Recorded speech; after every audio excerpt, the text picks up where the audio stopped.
আসসালামু আলাইকুম, আমি রুকসানা আবারও হাজির হয়ে গেলাম আপনাদের মাঝে। এই যে দেখেন, এটা হচ্ছে সুরমা মাছ, সামুদ্রিক। এই মাছটা এক একজনে এক এক ভাবে রান্না করে, তাই ভাবলাম আমার রান্নাটা আপনাদের মাঝে শেয়ার করি। মাছটা কুটে নিলাম, ওটা প্রায় শেষ হয়ে গেছে। এই যে দেখেন, এখন ভালোভাবে পরিষ্কার করে মাছটা ধুয়ে নিয়েছি।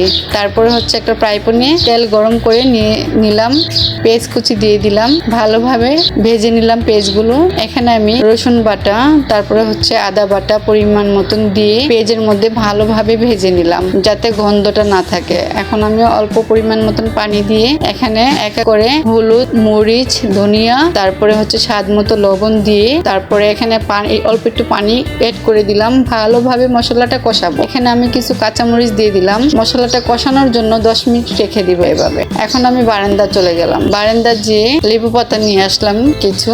তো ভাবলাম লেবু পাতা দিব। এই যে আমি আগে থেকে মাছগুলোর মধ্যে একটু হলুদ আর একটু লবণ ম্যারিনেট করে রেখেছিলাম কষানো মশলাটার মধ্যে। এখন আমি মাছগুলো দিয়ে ভালোভাবে ভেজে নিয়েছি। এই যে দেখেন, তো এখানে আমি পরিমাণ মতন পানি দিয়েছি। এই যে লেবু পাতাগুলি দিয়ে দিলাম। আর লেবু পাতাগুলি দেওয়ার পরে এত সুন্দর একটা ফ্লেভার আসছে, কি বলবো। তো খুবই ভালো লাগলো যে আমার রান্নাটা প্রায় শেষ হয়ে গিয়েছে। এই যে দেখেন, রান্নাটা হয়ে গেছে। চুলাটা অফ করে দিলাম। এই যে মাছ রান্নাটা। এখন আমি গরম গরম ভাতের মধ্যে একটুখানি লেবু কেটে নিয়েছি। তারপরে সোজা চলে গেলাম বারান্দার আবহাওয়াটা খুবই ভালো ছিল। ভাবলাম বারান্দা যেয়ে ভাত খাবো।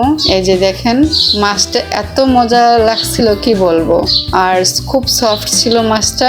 একটু লেবুর রস নিয়ে খাইলাম। আলহামদুলিল্লাহ, খুবই ভালো লেগেছে। ভালো থাকবেন, আল্লাহ হাফেজ।